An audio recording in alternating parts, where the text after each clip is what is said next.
La semaine dernière, nous avons commencé un message que j'ai intitulé « Le poids de l'instabilité ».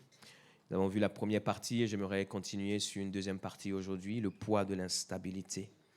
Nous avons vu combien c'était extrêmement important dans notre vie d'être stable, d'être des hommes et des femmes stables. La stabilité que nous avons détermine la vie, non seulement naturelle que nous allons vivre, mais aussi la vie spirituelle que nous allons vivre. Dans notre vie, dans notre marche, nous pouvons soit être stables ou soit instables. Ce qui est stable tient dans le temps, ce qui est instable ne tient pas dans le temps. C'est une loi qui est infaillible. Nous pouvons avoir des dons, nous pouvons avoir des talents. Et dans ma vie, j'ai eu l'occasion de pouvoir rencontrer des gens extraordinaires qui étaient extrêmement talentueux, mais ils avaient un péché qui pour eux peut-être était mignon, mais qui en réalité était très dangereux, c'est qu'ils étaient des personnes instables. Nous pouvons être instables, par exemple, parce que nous ne sommes pas des travailleurs. Le fait de ne pas être un travailleur, c'est une marque d'instabilité, parce que quel que soit le don que nous avons, quelle que soit la grâce que nous avons, elle entre dans notre vie, mais elle n'est pas maintenue dans notre vie, et donc elle ne produit rien. La stabilité, quand vous étudiez la personne de Dieu, est vraiment quelque chose qui le caractérise. La Bible nous dit dans Hébreux 13, verset 8, on peut afficher ce verset qui est très simple, très court. La Bible nous dit que Jésus-Christ est le même hier, aujourd'hui et éternellement. Jésus-Christ est stable. Il est le même hier, il est le même aujourd'hui, il est le même éternellement. Ceux qui parlent d'un Jésus-Christ changeant, en réalité, ils parlent de quelqu'un d'autre qui a le nom de Jésus-Christ. Le vrai Jésus-Christ est stable. Il n'est pas instable. Il est le même hier, il est le même aujourd'hui, il est le même éternellement. Et il faut savoir une chose, c'est que les personnes stables, en réalité, c'est parce qu'elles ont une conviction. Lorsque vous avez une conviction, la conviction vous enveloppe d'une telle manière que la conviction devient votre raison d'être. Et peu importe ce qui se passe autour de vous, parce qu'il y aura des choses qui vont se passer. C'est comme par exemple, si je vous appelle par un autre prénom, dans 100% des cas, alors que vous marchez, vous n'allez pas vous retourner. Je suis sûr à 100%. Ou si vous vous retournez, c'est simplement par curiosité pour savoir qui on appelle. Mais vous n'espérez à aucun moment que ce soit vous. Parce que vous êtes convaincu de votre prénom. Donc, la stabilité va avec la conviction. Jésus-Christ est le même hier, aujourd'hui, éternellement. Par conséquent, tout ce que Jésus-Christ construit est stable. Il ne peut pas être stable et construire des choses instables. Le Seigneur ne change pas, il construit des gens qui ne changent pas. Ces personnes qui ne changent pas sont des personnes stables. Lorsqu'ils arrivent à un moment donné dans le territoire de Césarée de Philippe, vous trouvez cette histoire dans Matthieu 16, le Seigneur pose la question à ses disciples, « Qui dit-on que je suis ?» Et certains vont répondre, « Tu es l'un de ces grands prophètes, tu es quelqu'un d'extraordinaire, voici ce que les gens disent à ton sujet. » Et il va leur poser la question, « Mais vous, que dites-vous que je suis ?» Et là, c'est le silence complet, parce que c'est toujours facile de rapporter ce que les autres disent, mais lorsqu'on pointe le regard sur nous, là, ça devient un peu plus stressant. Et tout le monde se tait.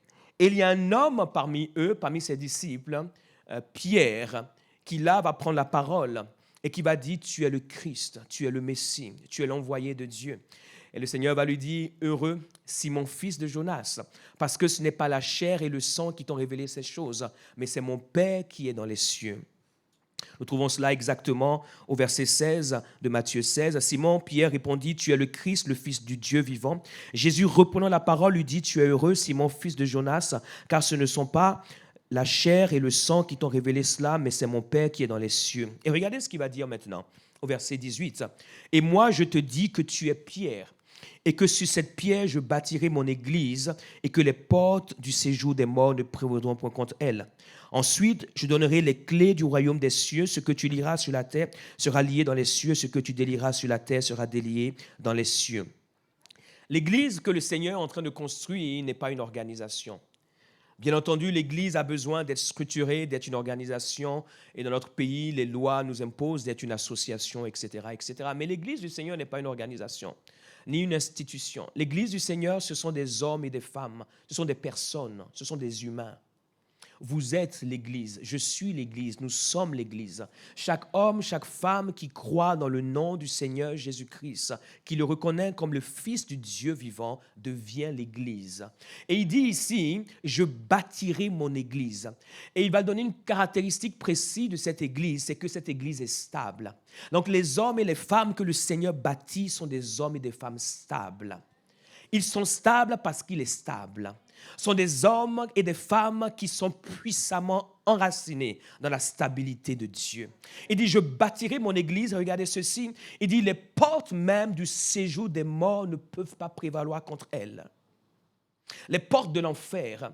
Et quelquefois, nous disons, j'ai vécu l'enfer, mais je pense que c'est une exagération. Des fois, les gens disent, oh, j'ai vécu l'enfer la dernière fois, mais en fait, c'est une exagération. Parce que lorsqu'on vit l'enfer, si nous vivons vraiment l'enfer sur terre, nous ne pouvons pas nous relever. Et le Seigneur dit ici que l'église qu'il bâtit, même l'enfer ne peut rien contre cette église.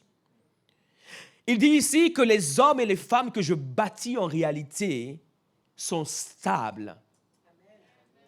Que le problème n'est pas le problème. Et ici à l'église destinée, ils savent cela.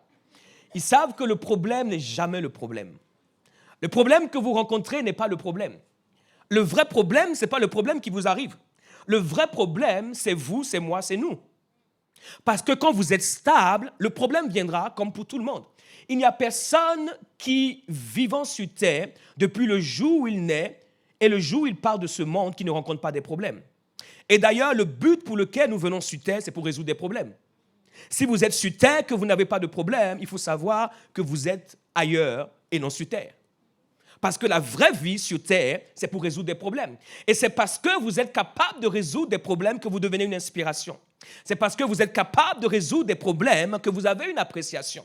C'est parce que vous êtes capable de résoudre des problèmes que les gens se tournent vers vous et cherchent une solution en vous. J'aimerais vous dire que la raison pour laquelle personne ne vous remarque, c'est parce que vous n'avez pas encore résolu un problème.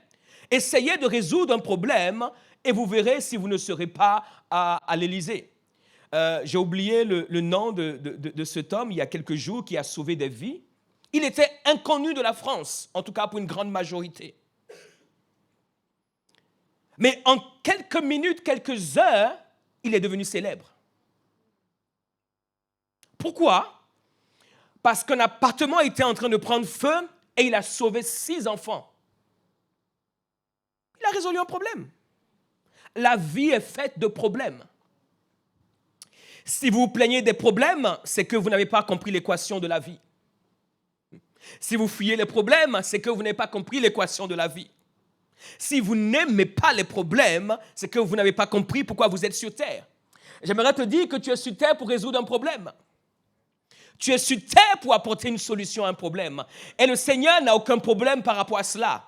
C'est la raison pour laquelle il nous bâtit pour que nous soyons des hommes et des femmes stables afin de pouvoir affronter tous les problèmes. Et des problèmes, il y en aura, comme j'ai déjà dit. Et ce Pierre, sur qui le Seigneur dira, je vais bâtir mon église, ce qu'il faut savoir, c'est que c'est un Pierre qu'il a renié 3 fois. Avant que le Seigneur n'aille à la croix, il dira, je te suivrai partout, je serai à côté de toi, je te défendrai. Le Seigneur lui dira, Simon, merci pour tes bonnes intentions, mais sache que cette nuit, avant que le coq ne chante, tu m'auras renié 3 fois. Et effectivement, c'est ce qui va se passer. Et lorsqu'il va vivre cet instant, il va pleurer, la Bible nous dit qu'il va pleurer amèrement. Et quelques jours plus tard, lorsque le Seigneur va ressusciter, qu'il va leur apparaître sur le lac de Tibériade, À un moment donné, le Seigneur, avant de quitter ce monde, dira à Pierre par 3 fois, « Est-ce que tu m'aimes, paie mes brebis? Est-ce que tu m'aimes, paie mes brebis? Est-ce que tu m'aimes, paie mes brebis? » Il était en train de corriger les 3 fois où il l'avait renié. Et il était en train de lui dire, « Malgré le fait que tu m'aies renié et que tu aies failli, sache que je suis en train de te bâtir pour que tu puisses devenir mon Église. » Et le jour de la Pentecôte, quand le Saint-Esprit est venu sur eux, Pierre est sorti de cette chambre haute et il a parlé de Christ. Et ce jour-là, 3000 âmes se sont converties. Le Pierre qui avait peur n'avait plus peur. Parce qu'en réalité, le problème, ce n'est pas le problème. Le problème, c'est la manière dont tu es stable ou instable. Le même Pierre va entrer dans le temple, il va commencer par prêcher l'évangile de Jésus-Christ qui était défendu parce qu'il n'avait plus peur, il était stable. Et on le mettra en prison et on le défendra de pouvoir parler de ce nom. Et il va leur dire, est-il préférable de pouvoir vous obéir ou d'obéir à Dieu? Je préfère avoir des problèmes avec vous, mais pas avoir des problèmes avec Dieu. Et il va prêcher encore cet évangile. Le Seigneur bâtit des hommes et des femmes stables. C'est pour cela que le Seigneur ne tient pas compte de nos qualifications. Mais le Seigneur tient compte de notre aptitude à nous laisser transformer par lui pour devenir des hommes et des femmes stables. Et je prie que ta vie puisse entrer dans l'ère de la stabilité dans le nom de Jésus. Et vous savez, en réalité, Pierre n'était pas son nom de naissance.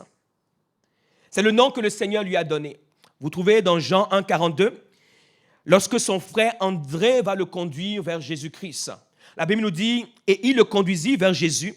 Jésus, l'ayant regardé, dit, tu es Simon, fils de Jonas.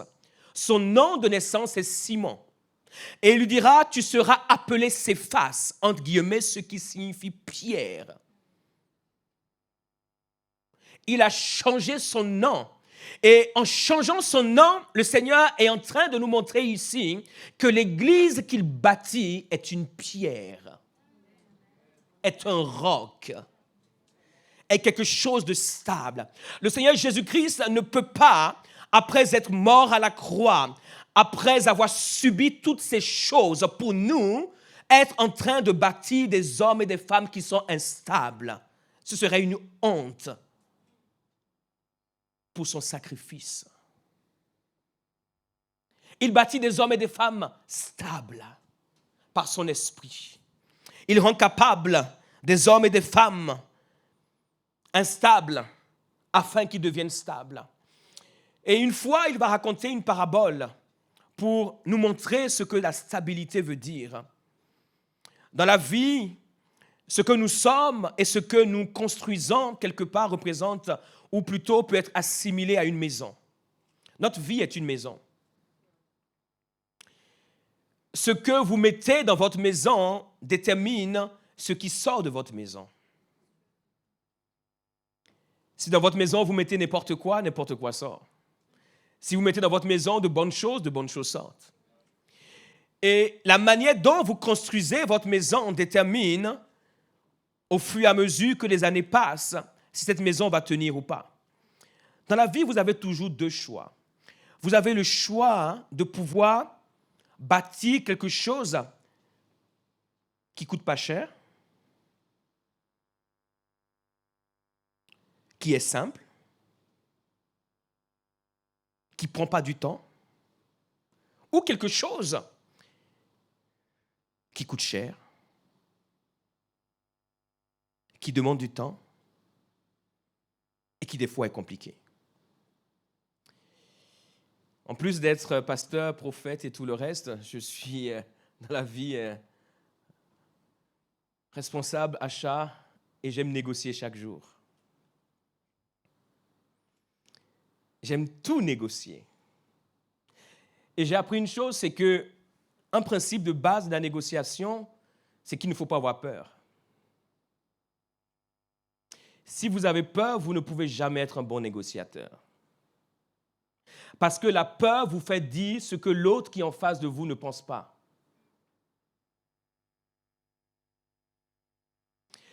Et j'ai appris que ça ne coûte rien de demander. Des fois, ma femme est gênée lorsque nous sortons. Je dis, mais chérie, s'il te plaît. Ça ne coûte rien de demander. Au pire, ce que vous pouvez avoir, c'est N-O-N. C'est au pire, c'est ça. Non. Est-ce que non a déjà tué quelqu'un? Voilà. Vous voyez, vous venez de dire non, vous ne m'avez pas tué. Non n'a jamais tué personne. Donc, au pire, ce que vous pouvez avoir, c'est non. Et vous savez, même en ayant le pire qui s'appelle non, vous pouvez encore essayer. Et au mieux, vous pouvez avoir un oui. Donc, ça ne coûte rien d'essayer.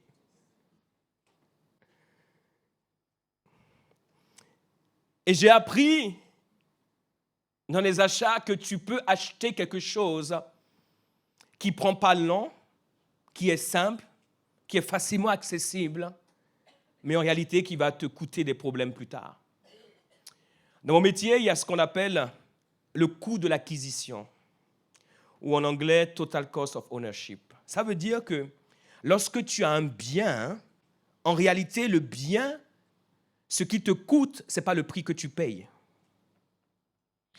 Ce que ce bien te coûte, en réalité, c'est beaucoup d'autres choses. Par exemple, le temps que ce bien va durer, ça a un coût. Le fait que d'autres qui ont acheté presque la même chose que toi soient obligés de pouvoir retourner chez le mécanicien dans 1 an et que toi, tu retournes chez le mécanicien dans 5 ans, ça a un coût. Mais c'est un coût que les gens n'intègrent pas aujourd'hui. Dans 1 an, ils retournent chez le mécanicien, mais toi, tu retournes dans 5 ans chez le mécanicien. Donc aujourd'hui, il a payé moins cher, mais dans 1 an, il payera un coût que toi, tu n'auras pas. Parce que tu as pris le temps de faire quelque chose qui est plus solide ou qui, des fois, te coûte plus cher. Et dans la vie, les gens sont court-termistes. La plupart des gens. Ils prennent ce qui est facile et ce qui est accessible et ils pensent faire un bon gain. La qualité a un coût. Le jour où la qualité n'a pas de coût, il faut savoir qu'il y a un coût derrière. Le jour où la qualité n'a pas de coût, il faut savoir qu'il y a un coût derrière. Si tu achètes une berline allemande et une autre, je ne dis pas du pays pour ne pas rendre susceptible certains, hein, tu sais que le coût de la berline allemande est certes un coût, mais tu sais que ça tient. Deutsche Qualität. Et vous aurez dû dire Amen. La qualité allemande, ça tient dans le temps. La qualité japonaise, ça tient dans le temps, mais ça a un coût. Qu'est-ce que vous voulez au juste? Ce qui est beau ou ce qui tient? Si vous pouvez avoir les deux, tant mieux. Alors, je disais tantôt, le Seigneur raconte une parabole dans Matthieu 7. Il dit, c'est pourquoi quiconque entend ces paroles que je dis et les met en pratique sera semblable à un homme. Un homme comment? Un homme prudent. Un homme stable est un homme prudent. Il dit, un homme prudent qui a bâti sa maison sur le roc. La pluie est tombée, les torrents sont venus, les vents ont soufflé, se sont jetés contre cette maison. Elle n'est point tombée parce qu'elle était fondée sur le roc. La maison n'est pas tombée, pas parce qu'elle n'avait pas de problèmes, mais la maison n'est pas tombée parce que quand les problèmes sont venus, les problèmes ont rencontré une résistance. Et il dit, mais quiconque entend ces paroles que je dis, ne les met pas en pratique, sera semblable à un homme insensé. Dans la vie, vous avez des hommes prudents qui sont stables et des hommes insensés qui sont instables. Qui a bâti sa maison sur le sable, la pluie est tombée, les torrents sont venus, les vents ont soufflé et ont battu cette maison, elle est tombée et sa ruine a été grande. Au début, elle paraissait belle, mais à la fin, sa ruine a été grande. Et dans notre vie, nous avons ces deux choix. Nous pouvons choisir d'être sur un roc. Et pour construire une maison sur un roc, essayez de pouvoir vous imaginer cela. Pour l'architecte, ça demande beaucoup d'imagination parce qu'un roc n'est pas plat. Ça demande beaucoup de temps, ça demande beaucoup d'observation, ça demande beaucoup d'appréciation pour pouvoir rendre une maison capable de tenir sur un roc. Ça ne se fait pas du jour au lendemain. Aujourd'hui, les gens veulent une vie du jour au lendemain. Est-ce que vous savez pourquoi certaines personnes aiment être maîtresses? Pas maîtresse d'école. Ils aiment être la maîtresse de certains hommes mariés. Vous savez pourquoi? L'une des raisons, c'est parce que ces hommes mariés ont déjà été bâtis par une femme.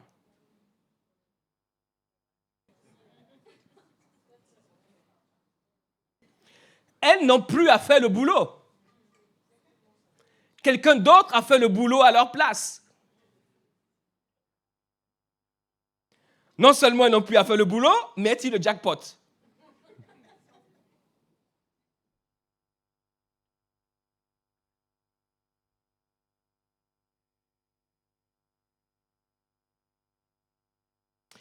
Ce bel homme que tu vois, il y a 10 ans, il y a 15 ans, lorsqu'elle l'a marié, il n'était pas comme ça. C'est parce qu'il y a eu du travail qu'il est devenu comme cela.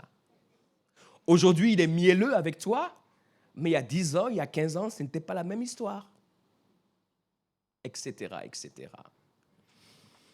Une vie bâtie sur le roc ou une vie bâtie sur le sable. Pour devenir des hommes et des femmes stables, nous devons accepter d'être bâtis sur le roc. Et ce roc représente Christ. Ce roc représente Christ qui est la parole vivante, qui est la parole de Dieu, qui est la parole qui a été faite chair.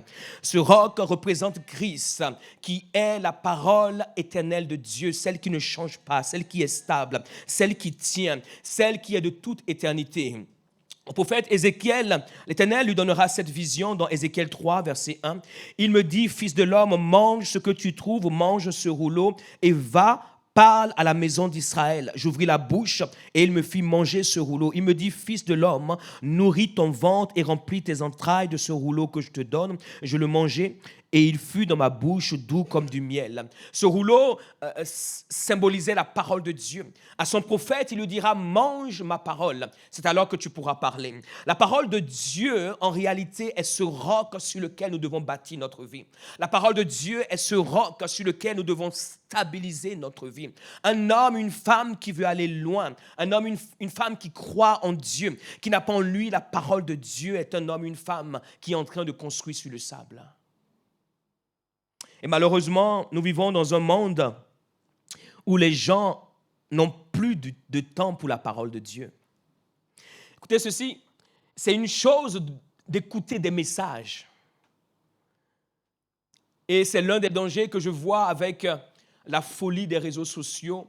Autant d'un côté, ces réseaux sont bien, dans une certaine mesure, autant d'un autre, ils sont extrêmement dangereux parce qu'ils font des gens des consommateurs oublieux.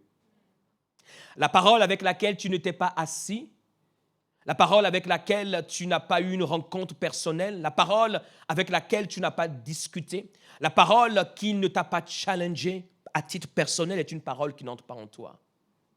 Tu as beau écouter tout ce que tu veux écouter du matin au midi, du midi au soir, du lundi au dimanche, de janvier à décembre, c'est une parole volatile qui ne restera pas en toi.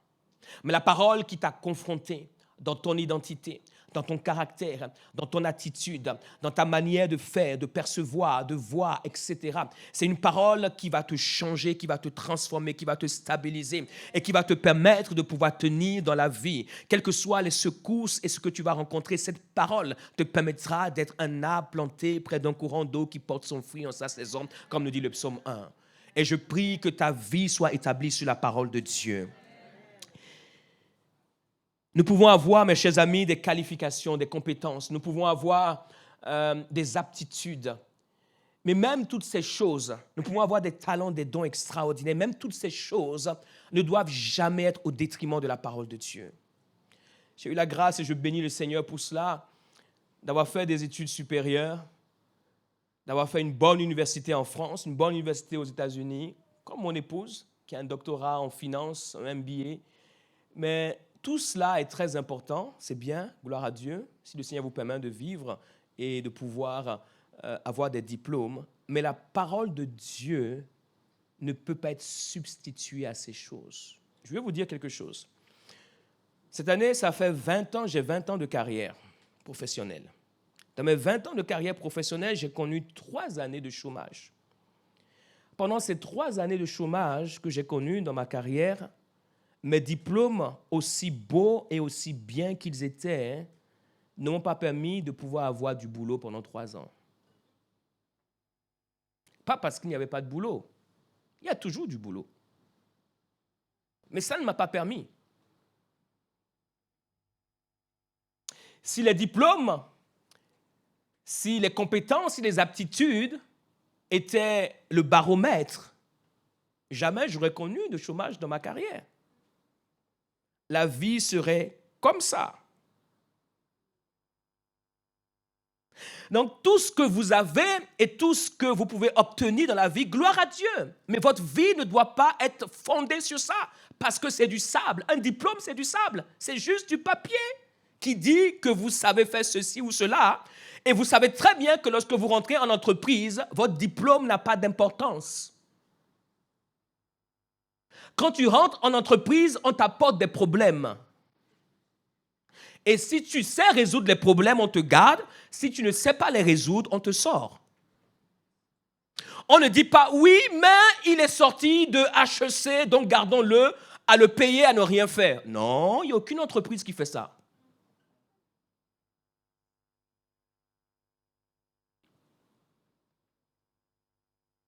Quand un patron t'embauche, il t'embauche pour résoudre des problèmes, pas pour étaler ta connaissance.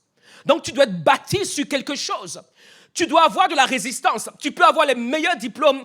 Au Canada, lorsque vous faites la médecine, il me semble, je ne sais pas si c'est toujours le cas encore, la plupart des gens, avant de faire la médecine, avant de pouvoir commencer leur cursus, il y a une chose qu'on leur fait faire, c'est qu'ils ont des stages pratiques.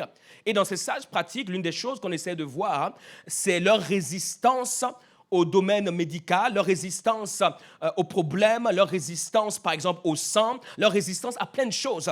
Et au bout d'un certain temps, lorsque ces personnes font ces stages, ils réalisent qu'ils sont compétents, ils ont les capacités qu'il faut, c'est-à-dire qu'ils sont intellectuellement bons, mais ils n'ont aucune capacité à supporter le stress de voir des malades. Et est-ce que vous savez que parmi les médecins, il y a un taux de suicide extraordinaire? Ils sont compétents, mais des fois, il leur manque une profondeur qui est juste liée à l'humanité. Parce que gérer autant de problèmes chaque jour, mes chers amis, ce n'est pas facile. Il faut avoir quelque chose d'autre qu'un diplôme qui dit « vous êtes un bon médecin ». Un bon médecin, c'est une chose, parce que vous savez ce qui se passe dans le corps, etc. Mais pouvoir, de manière continue et continuelle, enchaîner les problèmes, écouter les problèmes, adresser les gens, sans que cela ne vous affecte, c'est autre chose. Il faut avoir une stabilité intérieure. Il faut avoir une fondation intérieure. Il faut avoir une croyance qui fait que tu affrontes ces choses sans que ces choses ne te détruisent de l'intérieur.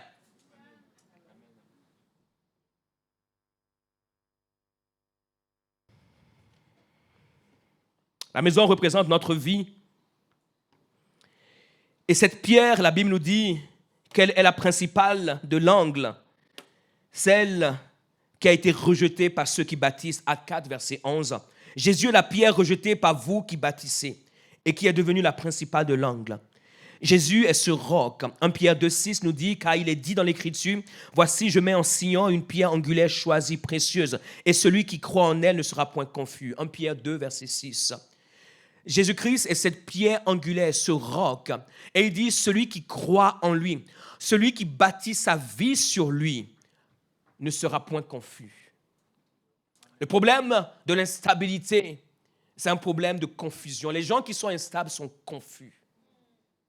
Aujourd'hui, ils vous disent, voici ce que je crois. Demain, ils vous disent, voici ce que je crois. Et après, demain, ils vous disent, voici ce que je crois, avec la même conviction.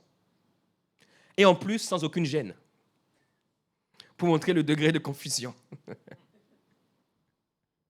Ils sont capables de croire quelque chose aujourd'hui, demain de croire le contraire, et après-demain, mais absolument tout le contraire. Mais sans aucune gêne, parce qu'ils sont confus. Quand vous êtes confus, vous êtes quelque part instable. Mais le Seigneur Jésus-Christ, et c'est ce que la Bible nous dit, est celui qui nous rend stables. Et ma prière pour chacun d'entre nous, c'est que nous puissions le découvrir. Nous puissions découvrir sa présence qui nous rend stables. La vie est faite de péripéties, la vie est faite de beaucoup de choses. Vous savez, vous pouvez planifier votre vie comme vous le voulez. Je peux vous le dire, et c'est une prophétie qui s'accomplira à coup sûr. Votre vie n'aura pas la trajectoire de ce que vous imaginez. Arrêtez de croire ce qui vous mente. La vie n'a pas la trajectoire qu'on trace. La vie nous joue des tours. Mais quand vous êtes stable, vous ne prendrez pas les détours de la vie. Amen.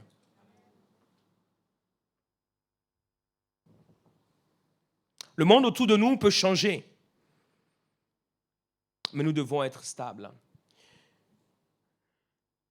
L'une des missions que nous avons dans cette église, deuxième, on va dire, volet de cette mission, c'est de pouvoir former des disciples authentiques. Et en tant que pasteur, ce que nous faisons, c'est de pouvoir nous assurer que ces disciples authentiques soient formés. Et être un disciple authentique, en réalité, c'est de voir Christ être formé dans nos vies. Et c'est ce que l'apôtre Paul disait. Il disait dans Galates 4, 19, « Mes enfants, pour qui j'éprouve de nouveau les douleurs de l'enfantement jusqu'à ce que Christ soit formé en vous. Je voudrais être maintenant auprès de vous et changer de langage car je suis dans l'inquiétude à votre sujet. » Je suis dans l'inquiétude à votre sujet. Mon désir, c'est que Christ soit formé en vous. Regardez bien ceci. On a commencé par quoi? Hébreux 13, verset 8, Jésus-Christ est le même. On reprend. Jésus-Christ est le même, juste ici. Non, ceux qui sont ici. Jésus-Christ est le même. On reprend une fois. Jésus-Christ est le même. Et on change. Jésus-Christ est le même. Et l'apôtre Paul dit, ce que je veux, c'est que Christ soit formé en vous. La vie chrétienne, c'est quand Christ, qui est stable, est formé en nous. C'est à ce moment qu'on devient stable. C'est impossible de devenir stable si Christ n'est pas formé. Maintenant, j'aimerais nous poser la question, pourquoi est-ce que nous avons des âges si l'âge ne compte pas? L'âge doit compter. Lorsque tu as 1 an et lorsque tu as 50 ans, si tu fais la même chose, c'est qu'il y a un problème. Et on doit s'asseoir pour comprendre d'où vient cette erreur incompréhensible. Si à 50 ans, tu fais ce que tu fais à 1 an, il y a un problème. Et même si à 1 an, tu fais ce qu'on fait à 50 ans, il y a un problème. À chaque âge, ce que tu dois faire. Et donc, à 1 an, on te forme. À 2 ans, on te forme. À 3 ans, on te forme. Et toutes ces années, on te forme pour que quand tu arrives à 50 ans, que tu puisses faire des choses. À 30 ans, que tu puisses faire des choses. À 18 ans, que tu puisses faire des choses. Il y a des gens qui ont 18 ans, ils ne sont pas majeurs. Mes chers amis, si vous êtes parents, ne dites pas, l'État a dit à 18 ans, tu es majeur. Tu dois avoir les yeux d'un bon père et d'une bonne mère pour savoir si à 18 ans, ton enfant est majeur. Parce que si tu le jettes dans le bain de la vie à 18 ans sous prétexte qu'il a 18 ans, tu es en train de faire une erreur. Il y a des enfants, il faut trouver les astuces pour les garder jusqu'à 25 ans à la maison. Si tu ne veux pas que ta postérité puisse disparaître, merci, vaut mieux les garder pour bien t'assurer qu'ils soient formés. Il y a des enfants, même à 15 ans, tu peux les lâcher de la nature. Et ce que tu leur as dit, ils le feront. Il y a d'autres, même s'il faut les garder à 30 ans. Je sais que ça fait beaucoup. Mais il vaut mieux les garder à 30 ans. Et au moment où tu les relâches, c'est bien. Et c'est la même chose dans l'église. J'ai des enfants. Je leur écris beaucoup. Parce que je veux m'assurer. Ouais. Il y a d'autres. Oh, je peux passer 1 mois sans leur écrire. Je sais que je vais les retrouver où je les ai laissés. D'autres, en 24 heures, il y a un monde qui peut arriver. Il y a une décennie qui peut se passer en 24 heures. Que le nom du Seigneur soit béni. L'une des erreurs que nous pouvons faire en tant que chrétiens, c'est de croire que la grâce de Dieu est une baguette magique qui va instantanément transformer notre vie. Christ doit être formé, cela prend du temps. Quel est le processus que tu as subi, que tu as traversé, qui prouve que Christ a été formé en toi? S'il n'y a pas ce processus, je suis désolé pour toi, tu seras instable. Formé, il y a formation. Si tu n'as pas été formé dans quelque chose, bien sûr, il peut y avoir des exceptions. Mais comme on dit en français, l'exception n'est pas la règle. L'exception, ce n'est pas la règle. Ça arrive par hasard. Comme ça, il y a des exceptions. Et même si tu es un autodidacte, à un moment donné, vu que tu as été un autodidacte, tu as monté ton entreprise, tu gagnes de l'argent, va faire une petite formation. Ça va t'aider à mieux manager ton personnel et à perdre moins d'argent. Parce qu'être autodidacte a ses limites. C'est une bonne chose. Mais à un moment donné, va apprendre. Parce que la vie est faite de principes. Mais de manière générale, on est formé pour faire les choses. Si tu n'es pas formé, tu ne peux pas être transformé. Et si tu n'es pas transformé, il y a des choses qui seront instables dans ta vie, quoi que tu fasses. Il y a des gens, le problème, ce n'est pas les opportunités. Ils ont des opportunités, mais ils sont les mêmes à détruire toutes les opportunités. Parce qu'ils sont instables. Il y a des personnes, il y a de bonnes personnes qui entrent dans leur vie, mais ils ne savent pas comment gérer les humains. Il faut aller à une certaine école pour gérer les humains. Les humains,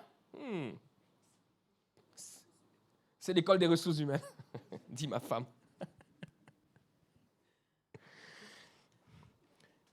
L'une des clés pour gérer les humains, déjà, c'est la patience.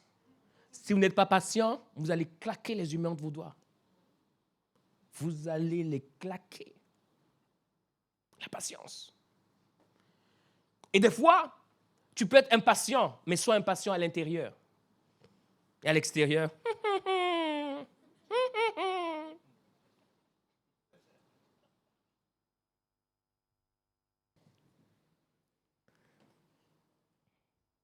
Les vrais disciples ont cette stabilité parce que leur ancrage est en Christ.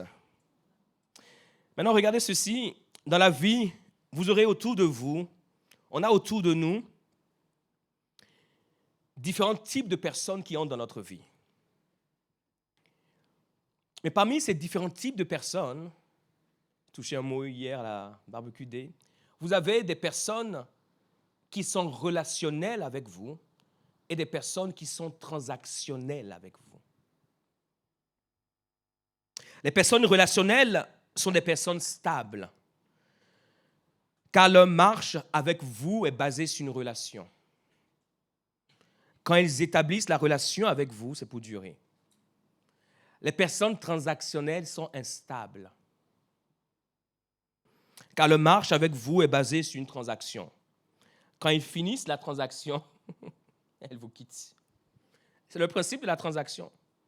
Une transaction est instantanée. On l'a fait et quand on a fini, on passe à autre chose. Donc, dans la vie, vous avez des personnes transactionnelles et des personnes relationnelles. Et faites extrêmement attention à ceux qui vous entourent. Si vous êtes entouré de personnes transactionnelles, vous allez finir par avoir un poison en vous. Ça va être le poison de l'instabilité parce que les personnes transactionnelles sont instables. Et elles vont vous rendre instables. Et chaque fois que ces personnes apparaissent dans votre vie, elles rendent votre vie compliquée. Parce que vous devenez pour eux une marchandise. C'est une transaction. Ces personnes viennent et prennent. Et elles partent. Si vous voulez aller loin, vous devez vous assurer que dans votre cercle, premier, deuxième, troisième, s'il y a des personnes transactionnelles, il faut qu'elles soient tellement loin qu'elles sont découragées même pour s'approcher de vous. En tout cas, je vous parle par expérience et je vous parle des principes de la vie. Il y a une chose que j'ai décidée il y a très longtemps, c'est autant vivre sur terre, c'est de ne pas me créer des problèmes que je peux éviter. Je peux répéter celle-ci? Autant vivre sur terre, c'est de ne pas me créer des problèmes que je peux éviter. Donc, les personnes transactionnelles, j'ai appris avec les années à avoir l'œil pour les identifier. Bien sûr, on ne peut pas forcément les reconnaître du premier coup. Des fois, vous pouvez, des fois pas. Mais quand vous réalisez que cette personne est transactionnelle, il faut savoir qu'elle est toxique. Parce qu'elle vient uniquement pour prendre. Dans la vie est faite de donner, recevoir. C'est un mécanisme. Si dans la vie, vous ne faites que tirer, écoutez ceci, si vous allez tirer le lait de la vache, vous ne lui donnez jamais de quoi manger. Un jour, vous allez vouloir tirer et sans vous rendre compte, vous allez comprendre que la vache est devenue un géant qui va vous frapper. Parce que chaque jour, vous venez, vous tirez, vous tirez, vous tirez. Vous tirez, mais vous ne donnez jamais. Et un jour, elle va vous botter et vous allez comprendre qu'il y a des vaches qui réfléchissent.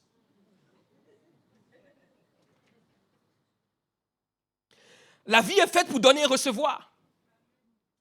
Quand vous avez des personnes transactionnelles autour de vous, barrez leur nom, effacez-les de votre téléphone, faites-le mort.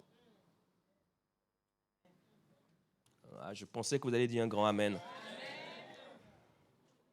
Il faut avoir le courage de se séparer des personnes qui sont transactionnelles. Écoutez ceci, la réussite dans la vie n'est pas définie par la quantité de personnes qui vous entourent, mais par la qualité de personnes qui vous entourent. Vous pouvez avoir 3 personnes relationnelles et accomplir des choses extraordinaires. Vous pouvez avoir 100 personnes transactionnelles et ne rien accomplir. Parce que chaque fois que vous êtes avec eux, vous êtes épuisé. Écoutez ceci, elles sont tellement transactionnelles que vous êtes obligé de répéter 100 fois par jour, 7 fois la semaine et 365 fois par an. Et au final, quand vous faites le calcul, il n'y a rien qui a été accompli. Vous ne croyez pas ce que je dis, mais ce n'est pas grave. Mais je vais vous dire quelque chose. Le Seigneur Jésus-Christ lui-même s'est séparé des personnes transactionnelles. OK. Jean 6. Cette parole est Dieu. Qui peut l'écouter? Jésus, sachant en lui-même que ses disciples murmuraient à ce sujet, leur dit, « Cela vous scandalise-t-il? Et si vous voyez le Fils de l'homme monter où il était auparavant ?» Il continue au verset 65.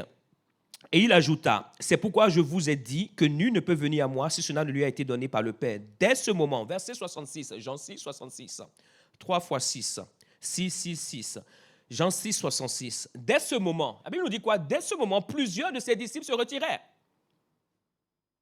Et ils n'allaient plus avec lui. Verset 67. Jésus donc dit aux 12, écoutez ceci, Jésus avait plus de 12 disciples, il avait beaucoup de disciples. Donc une bonne partie de ses disciples s'en vont. Et vous vous dites, oh Jésus, quand même, fais attention. Là, tu as beaucoup de disciples qui sont partis, il t'en reste 12. S'il te plaît, chouchoute-les, fais attention, etc. Jésus se retourne vers les 12 et vous ne voulez pas aussi vous en aller? Dans la vie, il vaut mieux être seul que mal.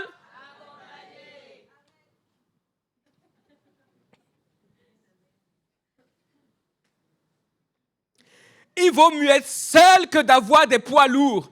Donc Jésus se retourne parce que les autres étaient transactionnels. Il les invite à aller plus loin. Et ils disent, non, c'est bon, on s'arrête là. Nous, on était venus pour tirer le lait de la vache. Là, maintenant, il faut travailler, non, c'est pas la peine. Et il se retourne vers les 12, il dit, les gars, vous voulez partir? Et qu'est-ce qui se passe? 68, regardez ceci. Simon-Pierre lui répondit, Seigneur, à qui irons-nous? Tu as les paroles de la vie éternelle. 69. Et nous avons cru et nous avons connu que tu es le Christ, que tu es le Saint de Dieu. L'un des secrets des personnes relationnelles, c'est ceci. C'est qu'elles savent qui vous êtes car ils ont une révélation de vous. Les personnes relationnelles ne restent pas avec vous parce que vous êtes parfait. Il n'y a personne qui soit parfait sur terre. Vous cherchez des hommes et des femmes parfaits, allez sur une île déserte et brassez de l'air sera parfait avec vous. Même des fois, l'air est un peu violent. Il n'y a personne qui est parfait sur terre. Les personnes relationnelles apprennent à savoir qui sont les gens qu'ils ont en face d'eux et marchent avec ces personnes malgré les difficultés. Les personnes transactionnelles ne veulent aucune difficulté. Elles veulent juste prendre, reprendre et partir. Ce n'est pas moi qui l'ai dit. Mais je l'aurais dit. Ils disent quoi? Pierre dit quoi? Nous savons que tu es le Christ. Ce que tu nous demandes est difficile parce qu'il a dit quoi? Il a dit maintenant il faudrait que vous puissiez manger ma chair et boire mon sang. Ouh, c'est compliqué ça. En quelque sorte, il a dit vous devez prendre ma croix.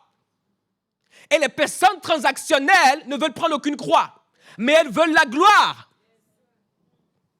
Et donc, elles sont parties. Et maintenant, Jésus leur pose la question. Pierre va dire, à qui irons-nous? Nous savons que tu as les paroles de la vie. Pourquoi nous sommes avec toi dans cette relation?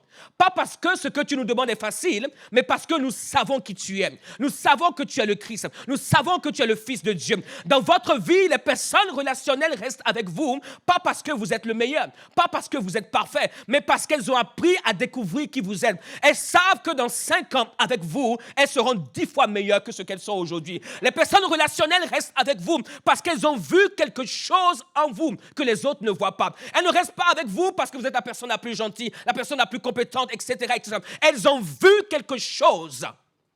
C'est pour cela, ceux qui ne voient rien de vous, séparez-vous d'eux. Je suis mort au nombre il y a des années. Vous savez, ces 3 années de ma vie où j'ai connu le chômage ont été les 3 années les plus incroyables de ma vie où le Seigneur m'a visité. Le parquet de la maison, de l'appartement où on était, a bu mes larmes. J'ai appris à connaître le Seigneur dans le secret et dans l'intimité. J'ai appris à marcher seul. J'ai appris, tout en étant seul, à pouvoir être sûr de ce à quoi Dieu m'a appelé. Si tu crois en moi, amen. Si tu ne crois pas en moi, il n'y a pas de problème, je ne t'en veux pas. Et moi, je crois en moi. Je sais où je vais. Je sais ce à quoi Dieu m'a appelé.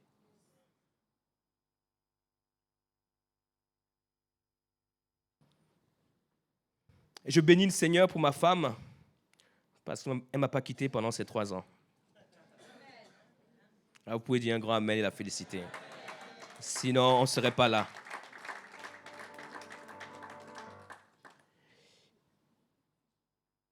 Écoutez ceci. Nous ne pouvons pas suivre un homme ou une femme de Dieu si le Seigneur ne nous a pas révélé qui il est. Si vous suivez un homme ou une femme de Dieu sans savoir qui il est, vous êtes en danger.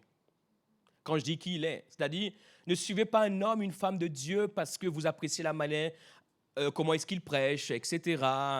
Ça, c'est rien, ça. C'est comment il prêche, comment il s'habille, comment les posts qu'il fait. Mes chers amis, c'est de la gnognotte.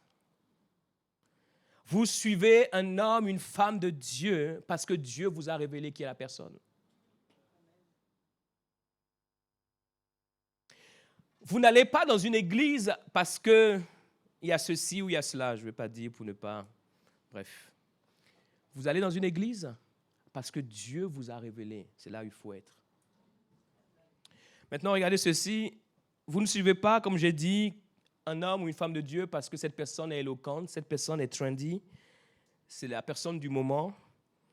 La vraie question, c'est est-ce que c'est la personne que Dieu vous a demandé de suivre parce que Dieu veut former une dimension de Christ dont il a placé la révélation dans cette personne? Est-ce que cette église, c'est l'église où le Seigneur vous envoie parce qu'il a placé une dimension de lui dans laquelle il veut vous voir grandir? Regardez ceci, Jean 19, 25. Près de la croix de Jésus. Le temps me manquerait de pouvoir parler de ce passage tellement il est court, mais il est profond de sens. Près de la croix de Jésus, ce sont les dernières minutes du Seigneur sur la terre. Il est sur la croix. Et la Bible nous dit, à ce moment-là, se tenaient sa mère et la sœur de sa mère Marie, femme de Clopas, et Marie de Magdala. Verset 26. Jésus, voyant sa mère et auprès d'elle le disciple qu'il aimait, dit à sa mère, « Femme, voilà ton fils. » Puis il dit au disciple, « Voilà ta mère. » Et dès ce moment, le disciple l'a pris chez lui. Ce disciple, c'est Jean, qui va devenir plus tard l'apôtre Jean. Le Seigneur lui dit à sa mère, Marie, voici ton fils. Et il dira à Jean, voici ta mère. Et à partir de ce jour-là, Jean va la prendre chez lui. Pendant toute sa vie, pendant ses 33 ans, Marie a suivi Jésus parce que Jésus était son fils et Jésus était parfait. Mais à la croix, Jésus va confier Marie à quelqu'un d'imparfait. Et Jésus va lui dire, Marie, c'est ton fils. Et à lui, il dira, fils, c'est ta mère. Et à partir de ce jour-là, Jean va commencer par avoir une relation de mère et de fils avec Marie, et il va la prendre chez lui. Lorsque nous venons à la croix, mes chers amis, à la croix, vous voyez Jésus parfait, mais vous n'allez pas vivre avec Jésus parfait. À la croix, vous allez rencontrer Jésus parfait. Mais vous n'allez pas vivre sur terre avec Jésus parfait. Jésus parfait va vous envoyer vers des hommes et des femmes imparfaits. Jésus parfait va vous envoyer vers des hommes et des femmes qui ne sont pas encore formés. Mais vous devez les prendre chez vous. Vous devez les prendre dans votre vie. Vous devez apprendre à créer une relation avec eux. Vous devez apprendre à grandir avec eux. Vous devez apprendre à pouvoir confronter ensemble ce qui représente l'imperfection. Vous devez apprendre ensemble à pouvoir affronter les défis de la vie. Vous devez apprendre ensemble à pouvoir marcher. Jésus, vous le rencontrez à la croix, il est parfait, mais il vous confiera toujours sur terre à des hommes et des femmes qui sont imparfaits. Alors l'argument selon lequel vous voulez des hommes et des femmes parfaits est un argument qui n'a pas de sens, qui ne tiendra pas et que le Seigneur n'a jamais établi.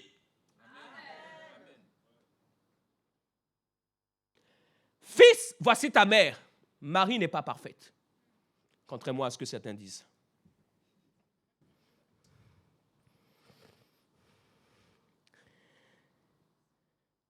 Si la propre mère du Seigneur Jésus-Christ a été confiée à un apôtre imparfait, quel est notre problème?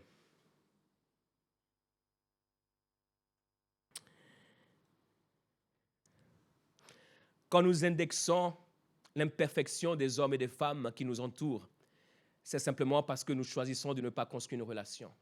Une relation, ça coûte. Je suis arrivé en France il y a 27 ans. Et il y a 27 ans, je suis arrivé le 26 septembre. Et au mois d'octobre, j'ai fait la connaissance d'un homme qui avait 2 ans de moins que moi. Et aujourd'hui, c'est son anniversaire. C'est mon meilleur ami dans ce pays. Nous avons grandi ensemble. Nous avons cheminé ensemble. Et pendant ces 27 ans, nous ne nous sommes jamais disputés une seule fois. Je suis noir, il est blanc. Il est beaucoup plus grand que moi. Même s'il aime le foot, mais il aimait plus le basket. Nous avons passé des heures entières à jouer à la console, à Sega, à FIFA. Des heures et des heures. Il m'a accueilli chez lui. Nous avons été à la même école biblique. Nous avons servi le Seigneur pendant des années, pendant 17 ans. Aujourd'hui, ça fait 10 ans, on n'est plus dans la même ville. Mais chaque fois qu'on se voit, c'est comme si c'était hier. Nous avons appris à bâtir une relation. Mais une relation, ça coûte. Une relation, ça vous demande. Une transaction, vous venez, vous payez, vous partez. Vous vous en foutez du reste. Quand vous allez manger dans un restaurant, s'il prend feu, ce n'est pas votre problème. Vous avez mangé, vous avez payé, c'est fini. Si ce restaurant ne marche pas, vous irez au suivant.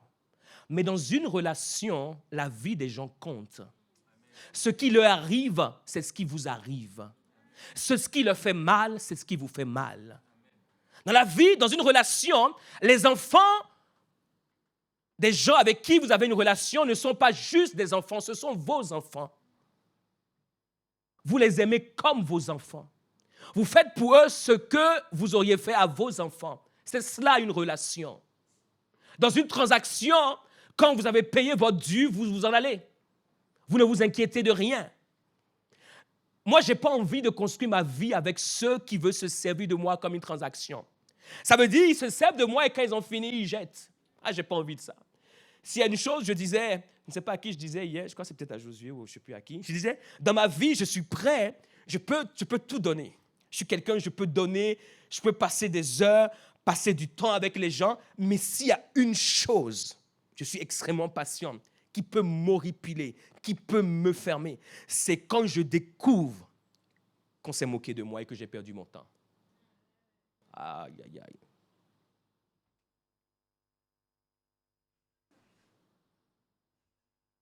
Qui a du temps à perdre? Personne n'a du temps à perdre. Time is money. Donc le temps que je te donne, c'est parce que je veux construire une relation. Tu dois valoriser ce temps.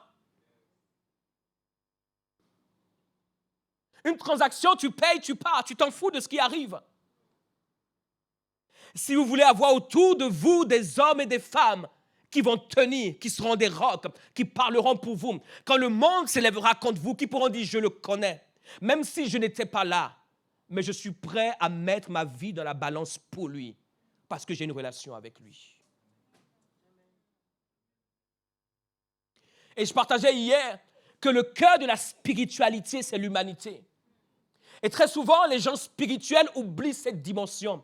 C'est la raison pour laquelle la spiritualité n'est pas amplifiée, n'est pas manifestée et n'est pas à son plus grand paroxysme. Parce que nous oublions la dimension humaine.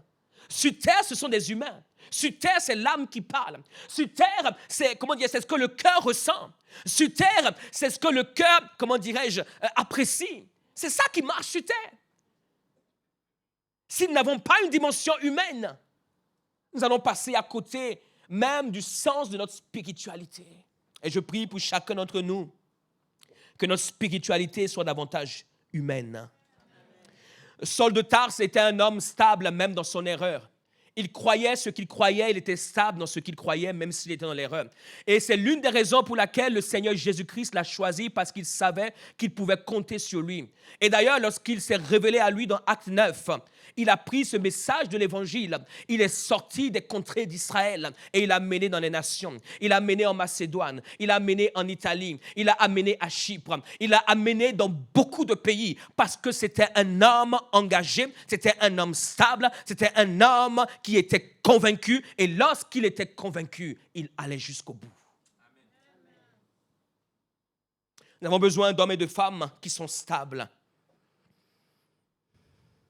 On ne vient pas à Christ parce qu'on a envie d'une percée. On a envie de ceci, de cela. On a envie d'une promotion. On a envie d'un mariage. Christ peut donner toutes ces choses, mais on ne suit pas Christ pour ça. Si vous suivez Christ pour ça, le jour où il n'y aura plus ça, vous allez renier Christ.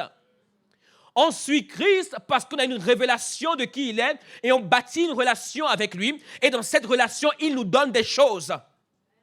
En cette relation, il nous distingue. En cette relation, il nous favorise. En cette relation, il ouvre le chemin quand tout est fermé. En cette relation, il manifeste sa grâce d'une manière extraordinaire. Mais on ne le suit pas pour ça.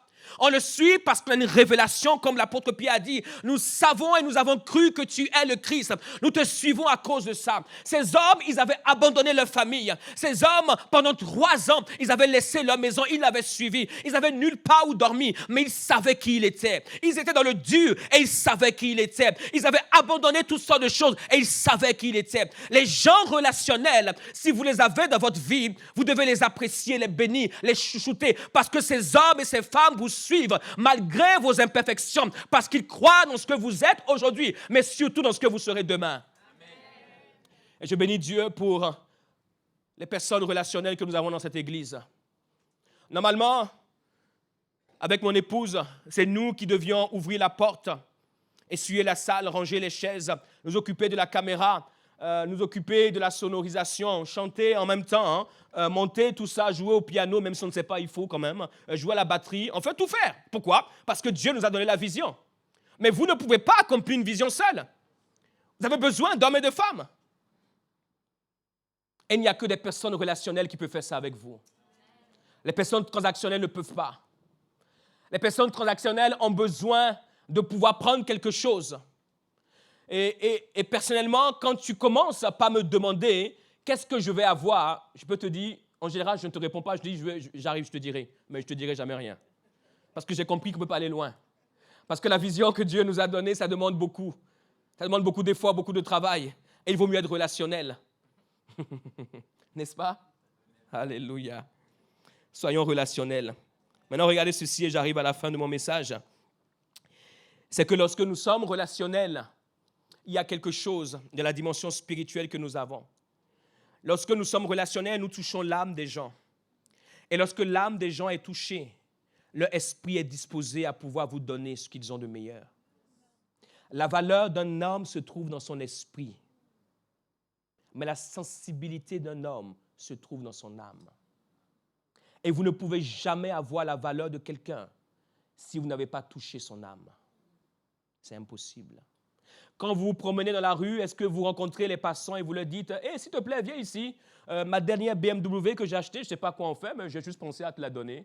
Bon, je ne connais pas ton nom, je ne sais pas où tu habites, je ne sais même pas si tu en as besoin, mais ce n'est pas grave. » C'est ce que vous faites normalement dans la vie? En tout cas, je n'espère pas. Même si vous avez beaucoup d'argent, même les gens riches, même Bill Gates, il ne fait pas ça. Donc, c'est un peu insensé de faire ça. Personne ne fait ça. Personne ne fait ça. Vous bénissez les gens parce qu'ils vous ont touché, Peut-être leur pauvreté vous a touché. Peut-être leur état vous a touché. Leur amour vous a touché. Leur compassion. Il y a quelque chose qui vous a touché. C'est parce que vous êtes touché que vous apportez. Et la même chose dans la spiritualité. Ce que Dieu vous a donné dans votre spiritualité, qui est la grâce que Dieu vous a donnée, vous ne la partagez qu'aux hommes et aux femmes qui touchent votre âme. Si les gens ne sont pas capables de toucher votre âme, même si vous le voulez, vous ne pouvez pas leur donner ce que Dieu a placé dans votre esprit. C'est quelque chose que j'ai compris il y a très, très longtemps. Lorsqu'il y a 10 ans maintenant, nous avons quitté la Bourgogne pour venir ici pour commencer l'église. L'une des choses que notre pasteur nous a dit, c'est que le jour où vous allez commencer l'église destinée, sachez que je serai avec vous et tout ce dont vous aurez besoin, faites-le savoir. Et dans la mesure de ce que je peux, je serai là pour vous. Mes chers amis, pourquoi il a dit cela? C'est vrai qu'on peut dire Amen, Alléluia, mais faut pas, n'allons pas trop vite en besogne. C'est parce que pendant 17 ans, nous l'avons servi. Nous avons touché son âme. Et d'ailleurs, le jour où nous partions, il pleurait. Et pendant 4 ans, quand nous avons commencé l'église destinée, ils nous ont supportés dans tous les sens, administrativement, mis une assistante, une comptable à notre disposition, etc. Plein de choses. Si vous ne servez pas en semant dans la vie des gens aujourd'hui, n'espérez pas qu'ils soient présents dans votre futur. Quand vous vous isolez des gens, et c'est ce que je prêche, moi je prêche l'évangile pratique, vous vous isolez de tout le monde. Vous ne semez rien dans la vie de personne. Ce n'est pas une question d'argent. Il n'y a pas longtemps, quelqu'un est venu me voir et m'a dit, papa, j'ai rien aujourd'hui. J'aimerais, comment dirais-je, t'aider, aider la vision, aider l'église, mais aujourd'hui, j'ai rien. C'est vrai, cette personne, la situation ne la caisse pas qu'elle n'est pas compétente, mais la situation de sa vie aujourd'hui ne lui permet pas. Ce n'est pas grave, la vie, comme j'ai dit, moi, pendant 3 ans, j'avais rien. Okay? C'est ma femme qui travaillait. Okay? Et elle travaillait pour qu'on puisse vivre. OK? Ça arrive, il y a des saisons comme ça dans la vie. Mais il m'a dit quelque chose qui m'a touché. Il m'a dit, mais tout ce que je suis, je le mets à ta disposition pour servir cette vision. Et vous savez ce que j'ai dit ce jour-là? Je lui ai dit, écoute-moi, ce que je vais faire est très simple. Je prends les paroles que tu viens de dire et je demande à l'Esprit de Dieu qui a donné cette vision de ne jamais l'oublier et de pouvoir associer ta vie à cette vision. Si vous ne donnez rien aux gens, mes chers amis, vous pouvez prédire votre futur. Personne ne vous donnera rien. Personne ne vous donnera rien. Encore dimanche dernier, les larmes aux yeux, Hélène, elle me disait, en partant du bureau, merci pour tout ce que vous faites pour nos enfants, etc., etc. Et assez souvent, elle nous dit ça. Je lui ai dit, en fait, on n'a pas le choix. En fait, on n'a pas le choix. Pourquoi on n'a pas le choix? Parce qu'avec son mari, lorsqu'ils ont appris qu'on a commencé l'église il y a quelques années, en 2020, je ne sais pas, je suis perdu dans les dates. Bref, il y a quelques années. 2019, ils ont décidé de pouvoir vendre leur maison, de pouvoir venir se rapprocher ici, Marne-la-Vallée, et on dit, OK, on va aider dans cette vision. On a une dette envers eux. Et c'est pour cela qu'on surveille leurs enfants. On les surveille. Et surtout, il y a une qui n'habite pas loin de chez nous. Alors là, c'est les miradors, c'est les caméras, c'est vraiment... Et il suffit d'une alerte, on n'a même pas 5 pas, on est chez elle. Et elle-même essaie. Quand je n'ai pas de ces nouvelles, des fois, j'envoie un petit message. Et en fonction de la réponse que j'ai, je sais ce qu'il faut faire. Soit un rééquilibrage, soit une optimisation, soit un changement de plan de vol, soit... Voilà. Pourquoi? Parce qu'ils ont touché notre âme. Leurs enfants ne sont plus leurs enfants sont nos enfants.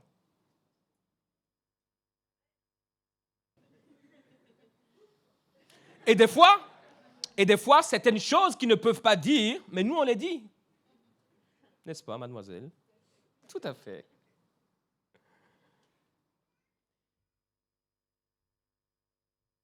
Jusqu'à même s'intéresser à sa création d'entreprise.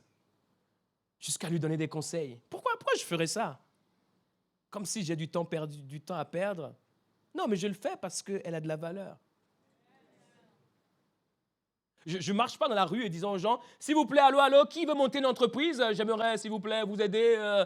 J'ai rien à faire en ce moment. Amenez-moi vos projets. Je vais faire un business plan. Pourquoi je ne fais pas ça, moi? Allez, donnez un, deux, trois exemples. Lorsque nous avons commencé l'église destinée, nous étions 1, 2, mon épouse, Joanne. Et ce premier dimanche, il y avait Marie-Angèle qui n'était pas loin. Et puis elle nous a dit, je ne suis pas loin, je pourrais venir. Donc, on était 4. Donc, à cause de la loi du premier commencement, d'ailleurs, elle n'est pas là, je ne la vois pas, non? Elle n'est pas là aujourd'hui? Ah, avec les enfants, ok. À cause de la loi du premier commencement, même quand je dois péter les plombs avec elle, je redescends sur terre, je me dégonfle. Je me rappelle qu'elle était là la première fois et qui a fait qu'on avait au moins un membre. Sinon, on serait dans le doute de l'appel de Dieu. Par rapport à l'église destinée, on se poserait la question de savoir est-ce que c'est vraiment Dieu qui nous a appelés. Et le dimanche qui a suivi, je crois que Patricia et son mari, c'est pour ça pareil aussi, je fais preuve d'une patience extrême. Même quand ils mènent la vie de manière exécrable. Parce que c'est la loi du deuxième commencement. Bref, etc., etc. C'est pour dire quoi? Quand les gens marquent votre vie, vous êtes obligé de pouvoir leur donner ce que vous avez de meilleur et ce que vous avez dans votre esprit. Vous ne pouvez pas leur donner ce que vous avez de meilleur lorsqu'ils ne vous touchent pas. Et ma prière pour chacun d'entre nous, dans notre spiritualité, c'est vraiment de nous inviter à toucher le cœur des hommes et des femmes qui sont autour de nous. John Maxwell, si vous ne le connaissez pas, allez voir qui c'est. C'est un homme qui est très connu dans le monde séculier, dans le domaine du leadership. Mais ce que beaucoup de personnes ne savent pas, c'est que c'est un chrétien. Il a été pasteur pendant des années, avant de pouvoir shifter quand le Seigneur lui a dit « Prends ce qu'il y a dans la Bible et écris-le dans un langage où il n'y a aucune expression de la Bible. » Et c'est à partir de là qu'il a commencé par exploser. Ses livres sont vendus à des millions d'exemplaires. Il y a une des choses dans les principes qu'il raconte qui m'a toujours marqué, c'est qu'il dit que lorsque vous mettez une pièce de monnaie dans la poche de quelqu'un aujourd'hui, demain, lorsque vous avez un besoin, il vous suffit de tendre la main. Est-ce que vous savez la raison pour laquelle la plupart des gens, lorsqu'ils tendent la main, il n'y a personne pour mettre quelque chose dans leur main, c'est qu'ils n'ont jamais rien mis dans la poche de quelqu'un.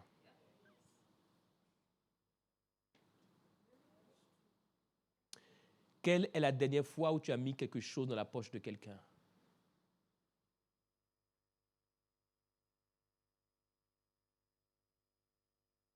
La vie ne ment pas.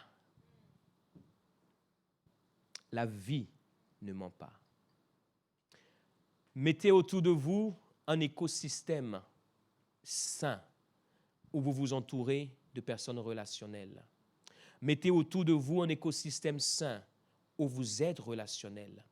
Mettez autour de vous un écosystème sain où les personnes qui sont autour de vous sont des personnes qui apprécient ce que vous êtes.